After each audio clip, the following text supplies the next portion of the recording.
Hoje nós vamos abordar um tema importante, mas um pouco delicado. Nós vamos falar sobre a eutanásia dos nossos companheiros. Nós vamos definir o que significa, nós vamos ver quando praticá-la, nós vamos falar de como realizá-la de forma correta, quem pode realizar, qual o destino depois da eutanásia, o que fazer depois, e enfim, algumas considerações psicológicas que têm a sua importância. Vem comigo, no caminho eu explico.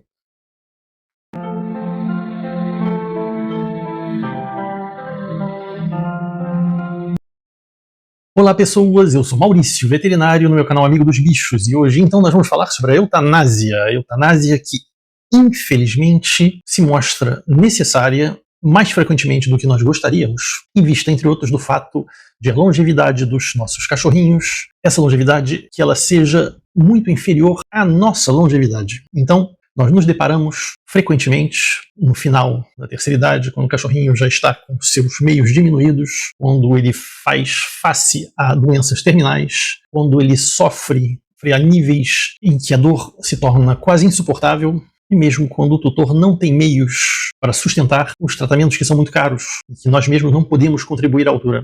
Então, a eutanásia, em todos esses casos, se torna necessária. A eutanásia quer dizer eutanatos, são radicais gregos, a origem da palavra é grega, quer dizer uma boa morte sem sofrimento. Quando praticar a eutanásia? Quando existem combinações dos fatores seguintes: casos em que não há mais tratamento, casos em que o sofrimento é intenso, casos em que há doenças terminais e casos em que o tutor não tem meios para sustentar o tratamento. Mas não pode ser apenas um desses fatores. Tem que existir vários fatores combinando. Porque existem casos em que o sofrimento é intenso, mas que existe uma solução. Existem casos em que as doenças são terminais, mas que o cachorro está em muito bom estado, ainda está em muito bom estado, e existem casos em que não há mais tratamento, e é exatamente a mesma coisa. Enfim, existem casos em que o tutor não tem meios para sustentar o tratamento, mas algo pode ser feito de forma a sustentá-lo, ou sob forma de vaquinhas, ou sob forma de pesquisa para encontrar um tratamento um pouco menos oneroso. Então é preciso combinações, é preciso bom senso. No final das contas é uma questão de bom senso. Quanto à realização da eutanásia, eu tenho o meu próprio protocolo, que eu considero o melhor e que não envolve drogas eutanasiantes, simplesmente porque eu acho que as coisas podem ser feitas mais docemente do que a utilização de drogas que causam uma parada cardíaca, mesmo se o animal está sob anestesia. Existe um aspecto psicológico também. Então, eu procedo da forma seguinte: primeiro, um ambiente calmo e confortável. Eu acho que o cachorrinho merece isso. Eu procedo à sedação de forma a acalmar o cachorrinho. Essa sedação já tem um aspecto analgésico, então a dor já vai embora. A partir daí, eu procedo a uma primeira etapa de anestesia geral. Quando a anestesia geral ela é realizada, é como um coma induzido.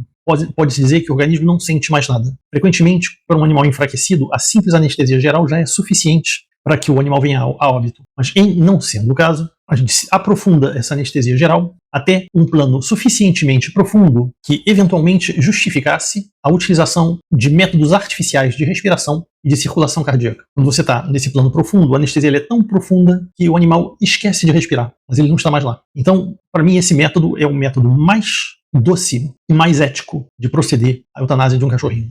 Quem pode realizar a eutanásia? Sempre um veterinário. Um veterinário é legalmente autorizado a proceder a métodos de eutanásia. O veterinário apoia e aconselha, e eventualmente recusa. Mas quem decide é o tutor. Aliás, o tutor que faz face a um veterinário que recusa a eutanásia, se dirige a um outro veterinário que eventualmente aceitaria. Verdade que existem veterinários que preferem não eutanasiar, e isso se respeita também. Quanto ao destino do corpo, uma vez que a eutanásia incorreu, a família pode querer enterrar o corpinho, e isso é aceitável principalmente para casos não infecciosos. Se não existem hoje cemitérios para cães e gatos, que podem pegar as coisas em mãos, existe a opção da cremação, e, enfim, existe a opção de doação em convênio com escolas e faculdades veterinárias. Nesse caso, a doação é a título gratuito e o seu veterinário tem que ter esse convênio. Enfim, quanto a considerações filosóficas em relação ao aspecto da eutanásia, como eu disse, existem veterinários que não praticam e eles devem ser respeitados. Os que praticam também devem ser respeitados. Pode-se aceitar a presença ou não do tutor no momento da eutanásia, e tudo isso para isso deve ser levado em consideração o estado emocional do tutor, eventualmente também o estado do cachorrinho. Enfim, uma reflexão de ordem religiosa. Todas as religiões monoteístas ocidentais, como o cristianismo, mesmo os orientais, o budismo, o hinduísmo, encaram o sofrimento como um modo de expiação. Então, fala-se da expiação dos pecados, ou de amadurecimento pela expiação. Ora, os nossos animaizinhos não pecam. Os nossos animaizinhos não precisam entrar num círculo em que a dor vai ensiná-los o caminho certo. Então eles não precisam sofrer. A esse título, a eutanásia permite aos nossos animaizinhos de encontrar a bela morte sem passar pelo desnecessário sofrimento. Isso tem que ser levado em conta. É o que a gente podia dizer em relação a esse tema. Fico à escuta para comentários e quaisquer dúvidas, e até breve para o próximo vídeo.